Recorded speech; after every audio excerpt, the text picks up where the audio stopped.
Before we dive into today's terrifying tale, make sure to hit that like button and subscribe to my channel. Don't forget to click the bell icon so you never miss a spine-chilling story. Let's get into it. The other passenger. I never liked riding the subway late at night, but my work routine forced me to do it. By the time I finished my shift that night, I was exhausted and just wanted to get home and sleep. The train was practically empty, except for a man sitting in the seat across from me. The city was silent outside, and the subway seemed to be the only thing moving. I sat by the window, trying to distract myself with the sound of the train and the blurry view of the city rushing by. But something was wrong. Ever since I got on the train, the man in front of me hadn't stopped staring at me. His eyes were fixed on me, and he didn't blink.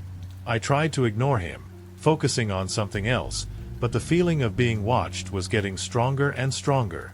He just stood there, motionless, as if he was waiting for something. I hid my discomfort by looking at my phone, trying to convince myself that I was overreacting. But somehow, I knew he wasn't. When the train stopped, the man shifted slightly, and our vision met again.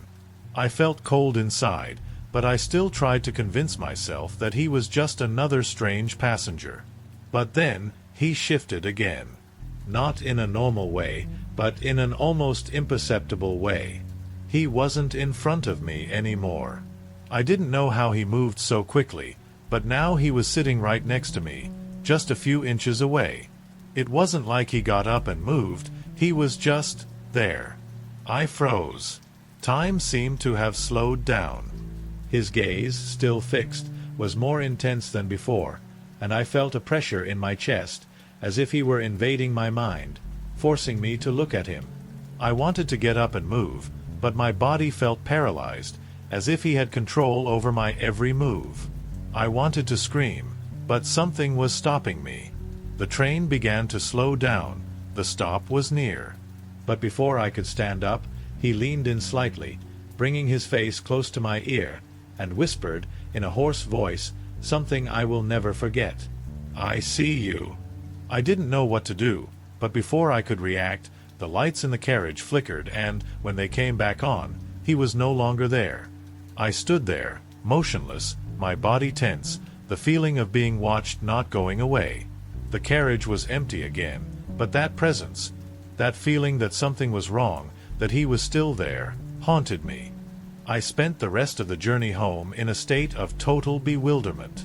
When the subway finally arrived at my station, I was practically shaking. My body was on high alert, as if I were trapped in a nightmare, but I was trying to convince myself that it was just my mind making things up. What had happened there in the train car? What did that man want from me? As I left the station, I tried to push my thoughts away. I took a deep breath as I walked through the empty city streets. It was as if I were running from something invisible, and the shadows around me seemed longer and more menacing than usual. Each step felt heavier than the last, as if the fear I felt was growing with each passing second. I arrived home and finally felt like I could relax. I closed the door behind me, locking it, and collapsed onto the couch. The feeling of being alone again gave me a small relief, but there was still that discomfort, that foreboding in the back of my mind. I tried to distract myself by watching something on TV, but my thoughts were stuck on the man on the subway. What did he mean by, "I'll see you"? And how did he manage to move so fast? I was beginning to doubt my sanity. That's when my phone vibrated, breaking the silence in the room. I looked at the screen, expecting a normal message, perhaps from a friend or family member. But the number was unknown. A number I had never seen before. With a trembling hand, I went to the screen and tapped to open the message. What was written made my heart stop for a second. I enjoyed the conversation on the subway. See you soon. The message had no signature. There was no context that would make me understand who was on the other end. But the words kept echoing in my head, as if they were marking every part of my being. How did he know what I was thinking? I hadn't spoken to him on the subway. I hadn't said a word. And yet, he was calling me to something I couldn't understand. Fear spread throughout my body, and my breathing began to become irregular. I stared at the window, the curtains moving slowly in the breeze, but it was as if the outside world had become irrelevant. The only focus of my mind now was the man on the subway, and that terrifying message. What did he want from me? How did he know what happened that night? The feeling of being watched returned with full force. I was being watched, but how? I could no longer trust anything. Everything was becoming a blur, and the answers seemed to be forever just out of my reach. I needed to know who was behind that message. And more importantly, I needed to find out what he wanted from me before it was too late. The message continued to flash on my phone screen. I couldn't look away from it. The feeling of panic was like a tight knot in my chest, but at the same time, a part of me wanted to understand, wanted to know what was happening. What had I done to attract this kind of attention? I tried to convince myself that it could be a prank, a coincidence, maybe someone with a similar number to mine. But the words, "See you soon," haunted me. How did he know where I was? How did he know about my conversation, or lack thereof, on the subway? I decided to do something that might have been impulsive, but curiosity consumed me. I needed to know who was behind the message. I took a deep breath and, with shaking hands, typed a reply. "Who are you?" It took a few seconds for the message to be sent, and I felt stupid, like a child playing hide and seek with something I didn't understand. But there was no turning back now. That was when the phone vibrated again. I nearly jumped off the couch. I looked at the screen. The answer was simple and straightforward. "I'm the man from the subway. We'll meet again soon." I froze. A shiver ran down my spine. The man from the subway. The man who never blinked. The man who whispered in my ear and disappeared into the darkness. My stomach churned. How did he have my number? How did he know about me? And more importantly, why was he sending me these messages? Fear took over me, and I sat there on the couch, staring at the phone screen. I didn't know what to do. I didn't know how to act. It was as if I had been pulled into a game I didn't want to be a part of, a game of terror and mystery where I had no rules. The silence in the apartment grew heavy. The house felt emptier than ever, and I felt more alone and vulnerable with every passing second. That's when something strange happened. I heard a sound, a very soft scratching sound coming from the direction of the window. There was no wind. No obvious reason for the sound. I glanced at the curtains, which were moving slightly, but there was no one outside. The street was empty. Or maybe I was starting to go crazy. Suddenly, my phone vibrated again. This time, the message came faster, almost as if it was waiting to be read. "I know where you live, Emily." I was speechless. My body shivered. My name. He knew my name. I hadn't spoken to him. I didn't recognize him. How did he know who I was? How did he know where I lived? Panic seized me. I looked around the apartment, the feeling of being watched now so strong that I could almost feel eyes on me. I went to the door and looked through the keyhole, but I saw no one. I took a deep breath and tried to calm myself. I was paranoid, I knew that. But something told me it wasn't just my mind. And then, as I walked back to the couch, something made me look at the mirror in the hallway. It was as if a presence was there, something that hadn't been there before. Something was watching me. The light in the room flickered briefly, and in that instant, I saw a shadow move quickly in the reflection. I didn't know what was real anymore. I couldn't sleep that night. Every noise seemed amplified, every shadow seemed more threatening. My heart pounded in my chest, and I could feel the air getting heavy. I didn't know what was happening, but fear had infiltrated every corner of my being. The feeling of being watched grew more intense by the minute.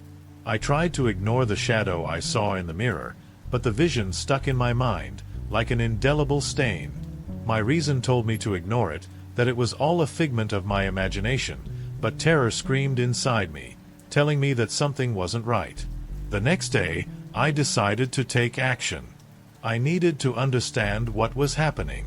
The man on the subway, the messages, the eyes fixed on me. I had to face it, or he would never leave me alone. I left the apartment and went to the subway station where it all began. I was on high alert, as if every person around me was a potential threat.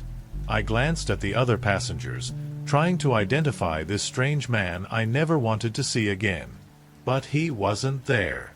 No one I recognized was there. The feeling of being watched didn't go away. In fact, it only grew, and with every step I took, the weight on my shoulders grew. I didn't know how, but I felt like I was being followed. I returned home earlier than expected. I needed answers. Fear had consumed me completely. As I walked into the apartment, something caught my eye. My cell phone was on the coffee table, glowing with a new message. With shaking hands, I picked up the phone. It was from an unknown number, and I knew exactly who it was before I even opened the message. "I'm closer than you think." I looked around, the feeling of dread now becoming a physical pressure, as if the air itself was trying to crush me.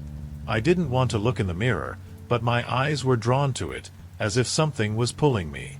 I saw the reflection of my own image, but something was different. The shadow was there again.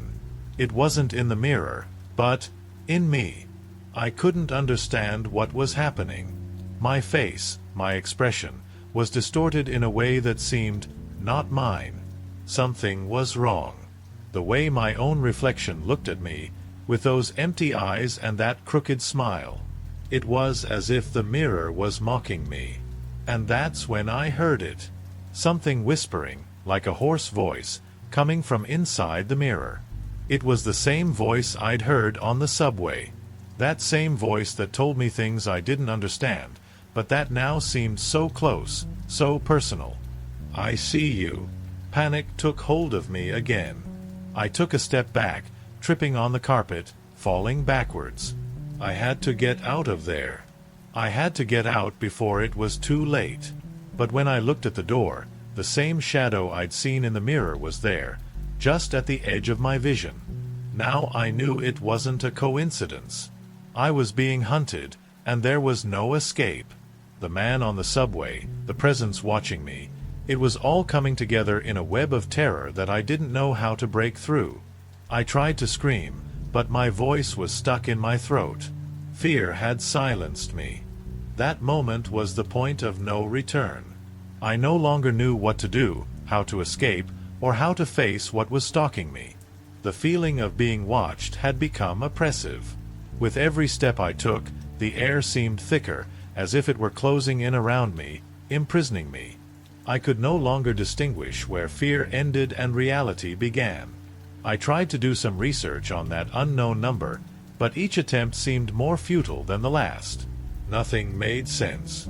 The messages I received continued to come, more frequent and more frightening.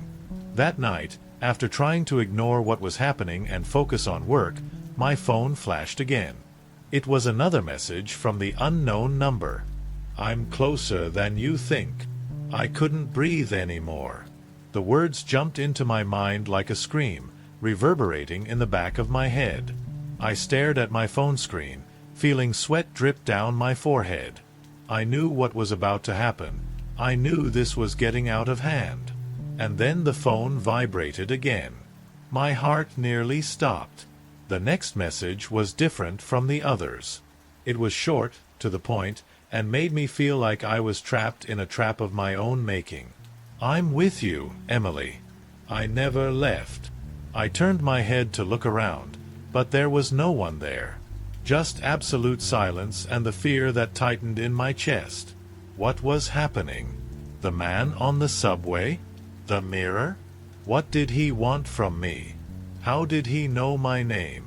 I looked at the mirror again, feeling a growing urgency. My eyes were fixed on the surface, and before I could think, The reflection of myself was there. But this time, it wasn't just the sickly smile I'd seen before. This time, it was different. I saw a hand emerge from the surface of the mirror, something almost inhuman, with long, distorted fingers. That shadow, that thing that had been watching me the whole time, was now trying to get out of the reflection. My own face seemed to be contorting, forcing the hand to come out, to get closer to me. I screamed, jerked away, falling to the ground. The air felt too heavy to breathe. I wanted to run, to escape, but the words echoed in my mind.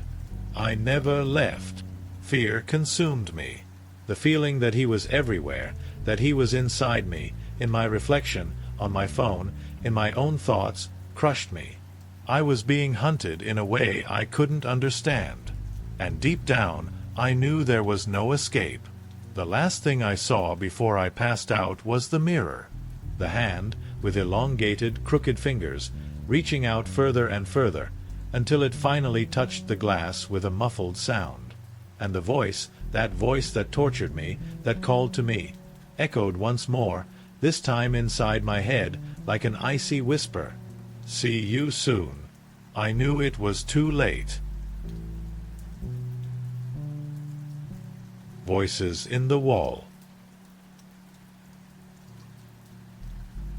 The change. I don't know where to start, but maybe it's best to start at the beginning. I've always been a pragmatic person, someone who tries to rationalize everything. So when I found that apartment for such a low price, I didn't think twice. An old building, yes, but the location was good, and the price seemed like a sign that things were finally going well for me. When I moved in, nothing seemed out of place. The building was large, and the hallway that led to my apartment had a strange smell of dust mixed with something else, something I couldn't identify. But I ignored it. After all, who cares about a smell in the hallway?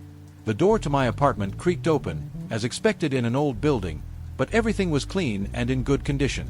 Nothing I should worry about. The first night was peaceful, or at least it seemed to be. I was tired from the change, so I lay down on the bed, adjusted the pillows and closed my eyes. But it was when the silence of the night settled in that I began to notice something strange. They weren't loud noises, but soft knocks, as if someone was touching my bedroom wall. I thought it was the next-door neighbor, maybe a normal noise coming from an old building. But as the hours passed, the beats started to seem more rhythmic, almost like they were responding to what I was doing.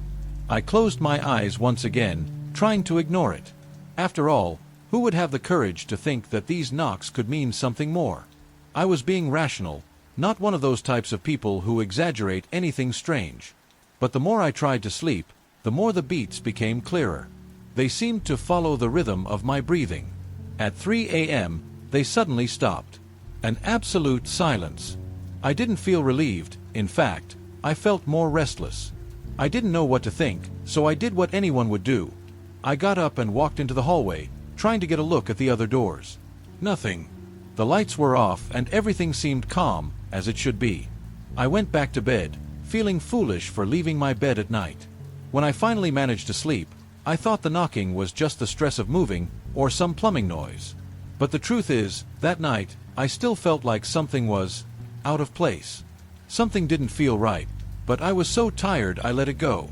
However, that same night, something woke me up. The feeling that there was someone else there, in the room. I looked at the door, which was ajar, but I didn't see anyone. I got up quickly, feeling strangely cold, and closed the door. I was starting to feel paranoid, or maybe I was just getting used to the new place. The fear wasn't real, it wasn't. It was just my imagination. That night, I decided that the knocking was just a fluke and that I needed to relax. But somewhere in the back of my mind, a voice told me not to ignore what was happening. And, as I would find out, I should have paid more attention. On the second night, the knocking started again. I knew the noise wasn't just my imagination. It wasn't a coincidence. It was there, beating regularly, as if someone was trying to draw me into a conversation I didn't want to have. I tried to ignore it at first, simply turning over my pillow and pulling the covers tighter around me. But the more I tried to get away from the sound, the more it became clear. Soft knocking, but with a rhythm. As if someone was asking questions, and the wall was answering. I felt a chill run up my spine. I knew this wasn't right.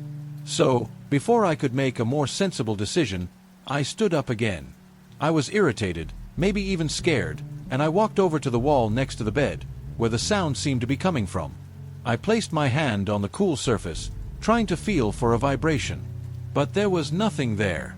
The sound stopped suddenly, as if it had read my thoughts, and the feeling of something being there, watching, disappeared for a brief moment. I went to the window and looked at the building next door, trying to find some logical explanation for what was happening.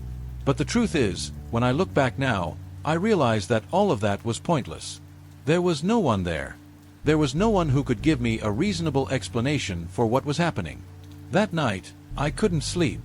Not with the knocking continuing as a constant, yet invisible presence. Everything was silent now, but in the back of my mind, I felt that something was preparing to happen. Something was hiding in those walls, just waiting for the right moment to reveal itself. The next morning, I looked for something that could reassure me.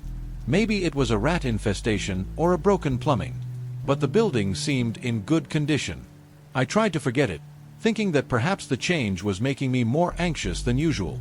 But that night, when the knocking started again, I knew it was no coincidence. I lay down, my eyes open, watching the shadows dance across the ceiling. And then, as I waited for the sound to stop, I heard something else, something I should never have heard, a low voice, whispering my name. Alan! Alan! I froze. It was a soft whisper, almost familiar. But it wasn't my voice. It was something, or someone, standing in the wall, speaking directly to me. The voice sounded desperate, like a lost memory. I knew I shouldn't have heard it, but I couldn't ignore it. I sat up in bed, shaking. The voice kept repeating itself, louder and louder, more desperate. Alan! Alan! Are you listening? I didn't know what to do. My first thought was that I was going crazy. Maybe it was exhaustion, or the stress of the move. But then a new knock sounded, louder and faster, and my mind was torn between fear and confusion. What was happening? Why did that sound seem so personal? I was paralyzed, but something inside me knew I shouldn't wait to find out what was behind the walls. Something wasn't right, and I needed to find out what it was before it was too late. That night, I couldn't stay silent any longer. The voice kept whispering my name, getting louder and closer, and I couldn't ignore it any longer. The fear was unbearable, but the curiosity was even stronger. Something inside me, something primal, told me that I needed to know what was happening. I needed to find out where those voices and knocking were coming from. I took the flashlight on my phone and started examining the walls of the apartment.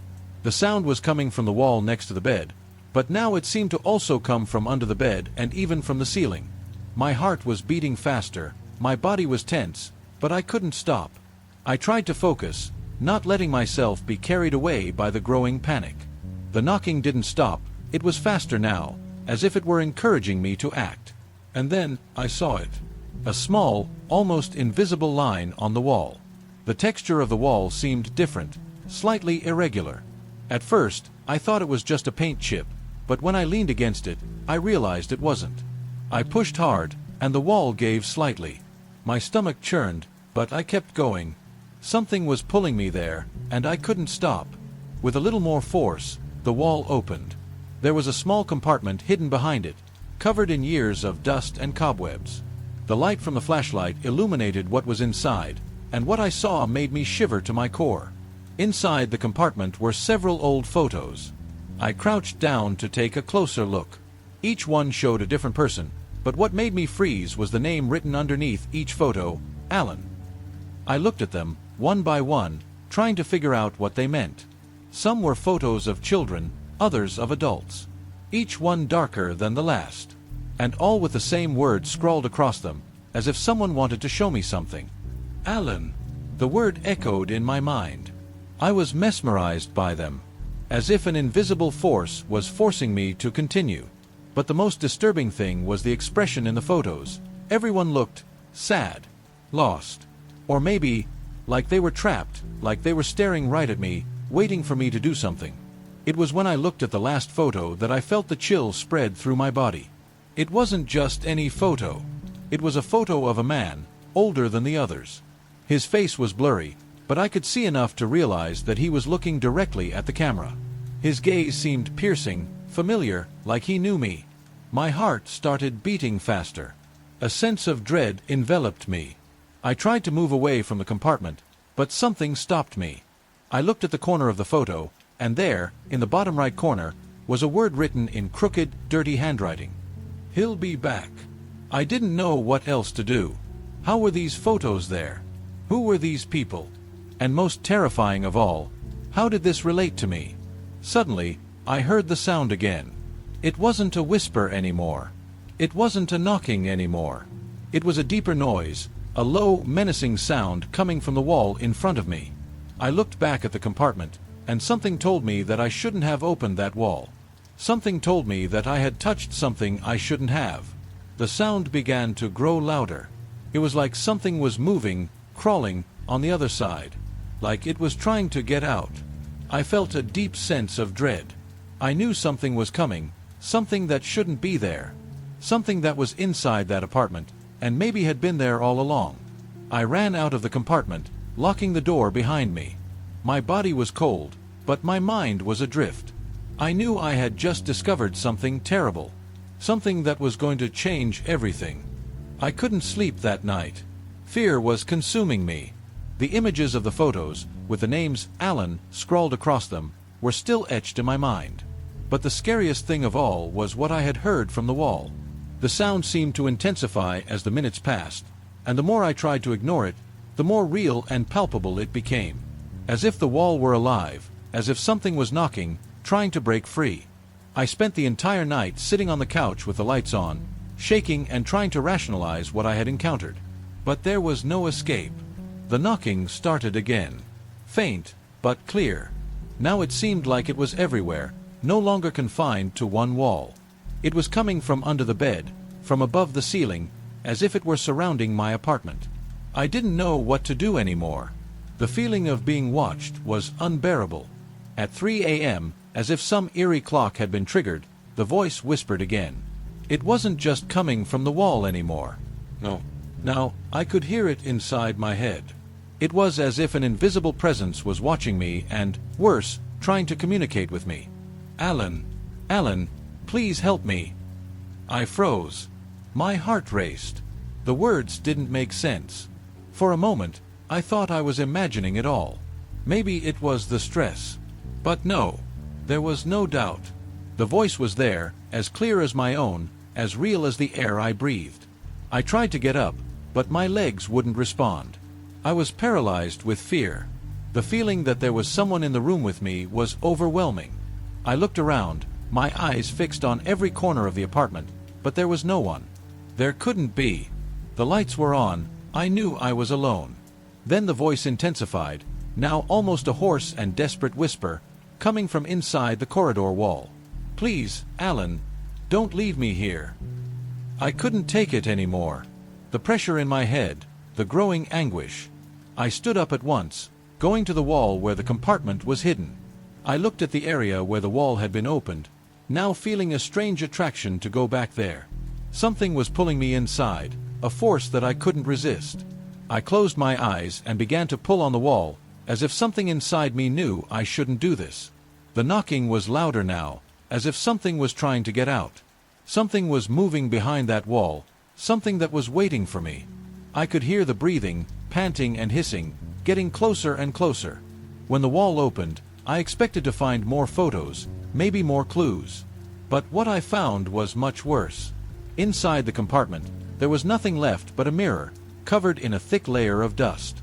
I was in shock. It couldn't be. The mirror hadn't been there before. It had never been there. Panic gripped me, and as I got closer, I saw something that chilled me to the bone. I looked at the reflection, and in the glass, I saw a version of myself. But it wasn't me. It wasn't a simple image of me. The reflection's version was distorted. The eyes were completely black, as if there was nothing else behind them. And the smile, that smile, it was sickening. It was as if the reflection was mocking me, as if it were inviting me to enter an abyss of madness. I took a step back, my heart racing. But the most horrifying thing happened when I realized that the reflection wasn't just smiling. It was moving.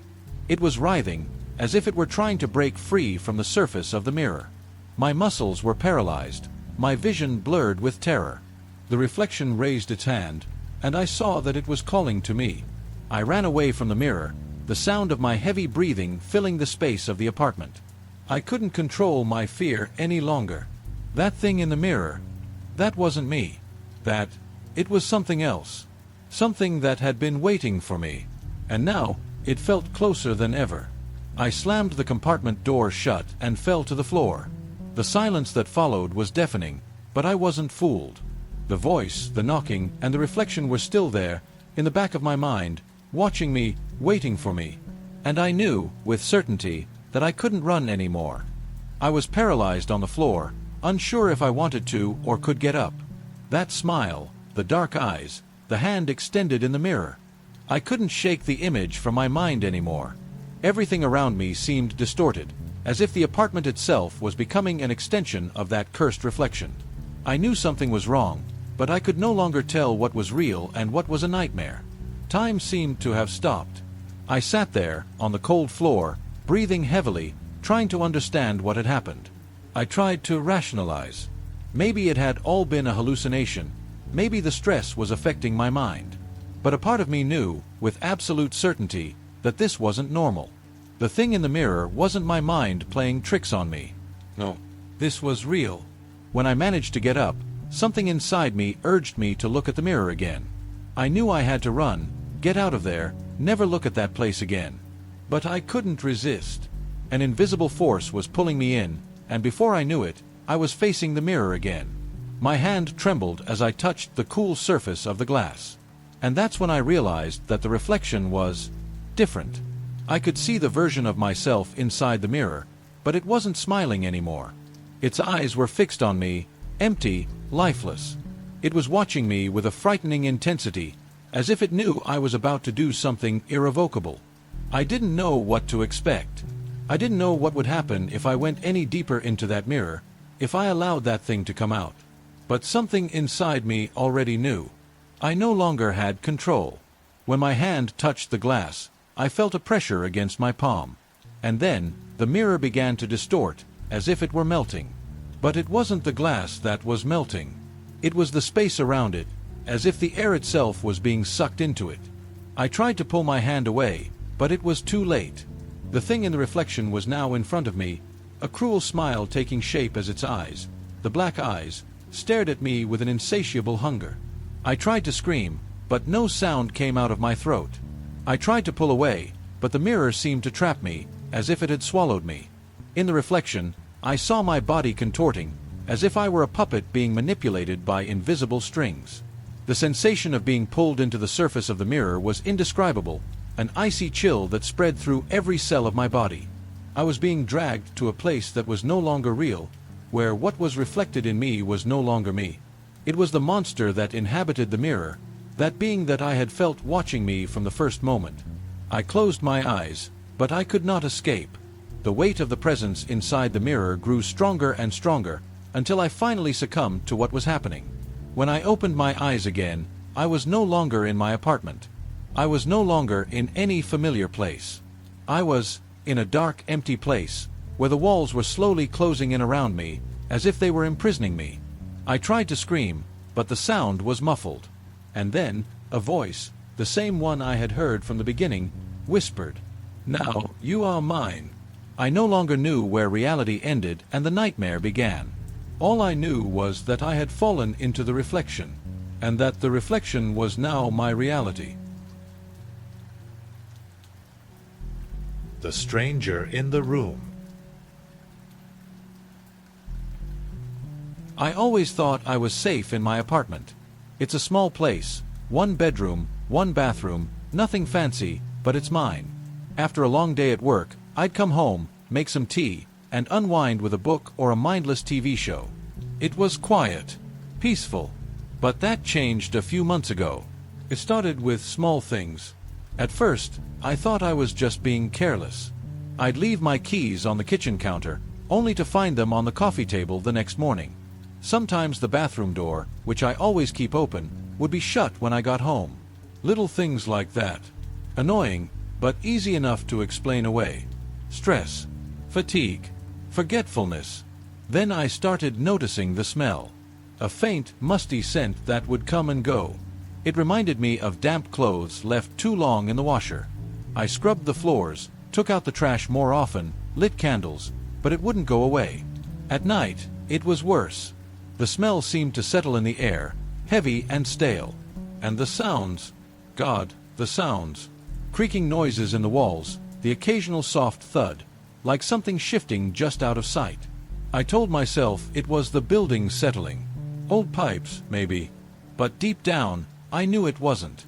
One night, I woke up to the sound of breathing. Slow and steady. Not my breathing. It was too close. I lay there in the dark, frozen, listening. The sound seemed to come from the other side of the room. When I finally found the courage to reach over and turn on the lamp, the sound stopped. The room was empty. The next day, I convinced myself I'd imagined it. Stress was getting to me. Lack of sleep. So I bought a set of security cameras and installed them around the apartment. One facing the front door, one in the hallway, and another in the bedroom. Just to put my mind at ease. If there was someone sneaking around, I'd catch them. That night, I set the cameras and went to bed. I woke up at 3:07 a.m. to the sound of creaking floorboards.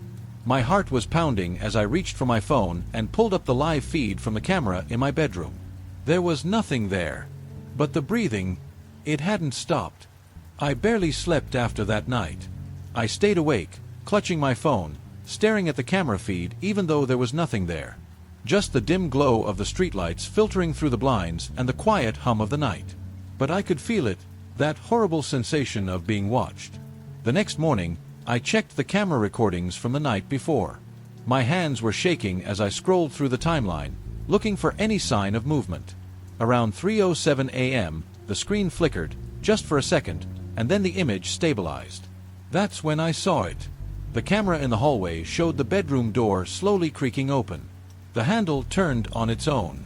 But that's not what scared me the most. There was a shadow. A dark figure standing just out of sight. I couldn't see its face, but it was tall, taller than me, and thin. It stood motionless for a moment, then it stepped back into the darkness, and the door closed softly behind it. I sat there, stunned, my heart racing. I replayed the footage over and over. The camera at the front door hadn't detected anyone coming in or out. No windows were opened. The apartment was locked from the inside. Whatever it was already inside. That night, I locked my bedroom door. I even dragged a chair in front of it, thinking that would make me feel safer. It didn't. I lay in bed, listening to the apartment settle around me. Every creak and shift made me tense up. My eyes stayed glued to the ceiling, too afraid to close them. At 3:07 a.m., I heard the footsteps. Soft and slow, moving down the hallway. My breath hitched, and I squeezed my eyes shut, praying it was my imagination. But the sound grew louder, deliberate, until it stopped right outside my bedroom door. The door handle twisted. I shot up in bed, my heart thundering in my ears. The door didn't open, but I could hear breathing. Shallow, ragged breathing. My phone was on the nightstand, so I grabbed it and opened the camera feed. The hallway was empty. But then I noticed the door handle on the screen. It was still twisting. Slowly. And then, it stopped. I stared at the screen, waiting. Holding my breath. That's when I saw it. A hand. Pale and thin, with long fingers, slid down the side of the door. Just beneath the camera's view. And then, it was gone. I stayed awake until morning, too afraid to sleep. When the sun finally came up, I checked the cameras again. The hallway was empty.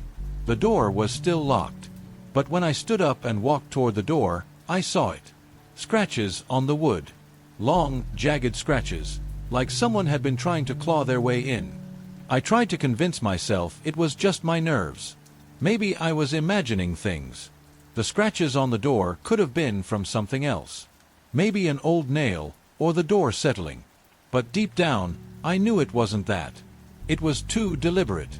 Too precise. That night, I decided to try something different. I wasn't going to stay awake again. I couldn't keep doing this to myself. I had to sleep, or I was going to lose my mind. I made sure the apartment was locked up tight, all the cameras were running, and I set an alarm on my phone for 3:07 a.m. I had to catch whatever was happening. When I finally climbed into bed, I felt a strange sense of calm wash over me. The silence of the apartment, broken only by the hum of the fridge in the kitchen, felt strangely comforting. For the first time in days, I allowed myself to close my eyes and drift off. I woke up to a sound. A whisper. It was soft at first, so quiet that I wasn't sure if I had imagined it. I sat up in bed, listening. The whisper came again. This time, it was clearer, a voice. Low and raspy. Lara. It was my name. I froze, my heart skipping a beat. The whisper wasn't coming from the hallway or from the windows. It was coming from inside the room. I couldn't pinpoint exactly where, just a soft, unsettling voice that echoed in the silence. I grabbed my phone, my fingers trembling as I unlocked it and opened the camera feed. There was nothing unusual. The apartment looked just as it should. The hallway camera showed no movement. The bedroom was empty. I checked the time, 3:07 a.m. I felt the blood drain from my face. I wasn't alone. Then I heard it again. Lara. This time, the voice was closer. Much closer. I turned to face the darkness in the corner of my room, but there was nothing there. I checked the closet. Empty. The bathroom door was closed. I wasn't sure what I was looking for, but I knew I needed to see it, to confront whatever this thing was. As I slowly stood up, my feet cold against the floor, I noticed something out of place. A shadow. A figure standing just beyond the reach of the light from the hallway. I tried to scream, but nothing came out. My voice was trapped, caught in my throat. The figure didn't move, but I could feel it watching me. The whispering stopped, but the air around me grew heavy, like something was pressing down on my chest. I reached for the light switch, my hand trembling. But before I could flip it, the figure shifted, its shape blurring. The shadows seemed to stretch, warping, and I swear I saw its eyes. Two dark pits staring back at me, hollow and empty. And then it grinned. That's when I realized, it wasn't just watching me. It was waiting for something. I backed away, heart pounding in my chest, but the figure didn't move. It just stood there, grinning, as if amused by my fear. "Come closer, Lara," it whispered. I couldn't breathe. My legs felt like lead, frozen in place. The room was suffocating, the air thick with dread. I reached for my phone again, but as I looked down, I saw the camera feed. The hallway was empty. No figure, no shadow, nothing. But then, the door to my bedroom opened. I didn't have the strength to move. I looked up one last time. The figure wasn't there. But the whispering, it was in my ears, all around me, and I knew then, whatever this thing was, it had been with me all along. I barely slept that night. When I finally forced myself out of bed in the morning, my head was heavy, my body sluggish. I felt like I hadn't rested at all. But I couldn't ignore the feeling that something was off. My mind kept racing back to the shadow, that figure I saw standing in my room, its grin haunting me. I couldn't shake the feeling that it was still there, watching me, waiting. I rushed through my morning routine, trying to ignore the tension in my chest, but as soon as I entered the bathroom to brush my teeth, something stopped me. The mirror. I had never really paid much attention to it before. It was just a simple bathroom mirror, cracked in one corner from when I first moved in. But today, it felt different. As I looked into the mirror, I saw myself. Of course I did. I always see myself. But this time, something was wrong. I looked too pale. My eyes were wide with panic, and there was an unnatural stillness to my face. It wasn't just the way I looked, though. It was the way I felt. My reflection didn't seem like me. I blinked, and my reflection didn't. My stomach churned. I stepped back, and the reflection did the same, but its eyes weren't following mine. They were locked on something behind me. Something in the room. I spun around, my breath caught in my throat. The bathroom was empty, just like it always was. I looked back at the mirror, and the reflection was still standing there. But now, it was smiling. a wide, eerie smile that stretched across my face. My heart raced. The reflection was not mine. I reached out, slowly, not sure why I did it, but I had to. I touched the mirror, and immediately, my reflection's smile grew wider. And then it moved. I jerked my hand back, my pulse hammering in my ears. The reflection didn't move with me, though. It stayed there, standing still. I felt a surge of panic rise in my chest. Something was wrong. The reflection wasn't me. It was other. I stumbled back out of the bathroom, gasping for air. I needed to check the cameras. I needed to make sure I wasn't just imagining all of this. But when I looked at the footage, the screen was blank. The cameras had stopped recording. I felt a surge of fear ripple through me. The cameras had been fine just hours ago, but now they were useless. I was completely alone in this apartment. No one could see what was happening. The whispering from the night before returned, creeping into my ears. Soft, like a hiss in the silence, but unmistakable. "Lara, come back. I'm waiting." The voice wasn't coming from the shadows anymore.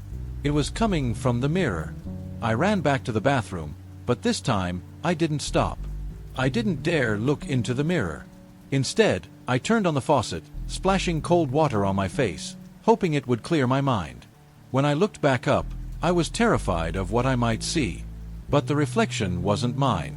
It was standing in front of the mirror, only this time it was closer. It was grinning at me, its smile wider, its eyes black and empty. I could see the darkness in its gaze, that familiar, hollow emptiness. I couldn't breathe. "It's time, Lara." I felt the chill of its words, like ice crawling down my spine. The reflection reached out, its hand coming towards the glass. I thought I could hear it breathing, as if the thing in the mirror had weight, had presence. The glass seemed to distort around its fingers. I tried to run, to get out of the room, but my legs wouldn't move. I was rooted to the spot, my chest tightening. I could feel the air growing heavy around me, like the walls were closing in. Then, slowly, as if savoring my fear, the reflection did something I didn't expect. It tilted its head, just like I had done earlier in the hallway when I first saw it. And as it did, the mirror cracked. A sharp, terrifying sound echoed in the room, and I stumbled backward. The reflection didn't move with me. It stayed, staring at me through the shards of the mirror, its grin growing wider, the shadows around it thickening. I had to get out. I had to leave. But deep down, I knew that whatever was happening, whatever had been happening in this apartment, was only just beginning. And I was no longer sure that I would make it out. The whisper returned, louder now, almost a scream. "I've been waiting." I don't know how much time passed after the reflection cracked. Everything became a blur, a whirlwind of panic, of terror, of questions I couldn't answer. My mind was spiraling, the edges of reality blurring into something darker. I couldn't leave. The door was locked. The hallway outside was silent, suffocating. The only sound I could hear was my own breath. Shallow, frantic, like I was being chased. But by what? I backed away from the shattered mirror, the pieces glinting like shards of glass scattered across the floor. I couldn't tear my eyes away from the mess I had made, the mirror that held something other than my reflection. In my chest, my heart pounded like a drum, and the air around me felt thick, suffocating. I wanted to scream. I wanted to cry for help, but who could I call? Who could I trust when my own reflection wasn't me? I pulled my phone out of my pocket, hands shaking so violently that I could barely keep it steady. I dialed my best friend's number, desperate for someone, anyone, to answer. It rang over and over, and for a moment, I thought she might actually pick up. But then, just as I was about to hang up, the line clicked. The sound was wrong, distorted, like I was hearing it through water. "Lara." The voice was familiar. It was her voice. But there was something wrong. Something hollow. It echoed in my ear, too perfect, too distorted. "Lara, it's me. I'm right behind you." I froze. I spun around. But the room was empty. My blood ran cold. I didn't know who to trust anymore. I didn't know what was real. The voice on the phone kept speaking, but I couldn't hear the words. I couldn't understand. All I could hear was the breathing, that breathing. Ragged, labored. It wasn't mine. I turned back to the mirror, my pulse racing, my throat tight. The crack in the glass had spread even more, forming jagged lines that distorted my reflection further, pulling my image into something monstrous. And then, I saw it. The figure in the mirror wasn't just standing anymore. It was moving. But it wasn't moving like me. It was moving in front of me, like it had already taken my place. The thing in the glass grinned at me. Its smile wasn't just twisted, it was wrong. It was mine. The thing was wearing my face. And I could feel it. In the pit of my stomach, a cold realization clawed its way to the surface. It wasn't a reflection anymore. It was me. I stumbled back, choking on my breath, my legs unsteady as I tried to process what I was seeing. How had it gotten so close? How had it replaced me? It raised a hand that looked exactly like mine.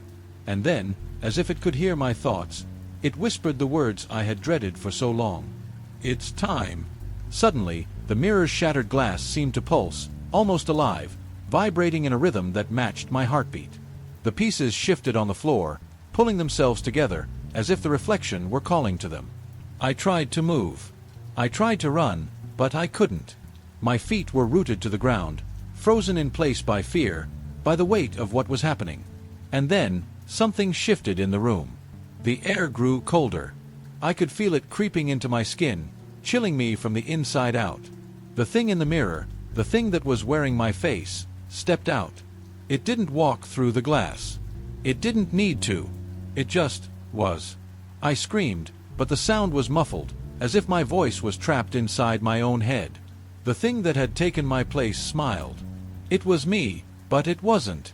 "Goodbye, Lara," it whispered, its voice now a twisted, guttural version of mine.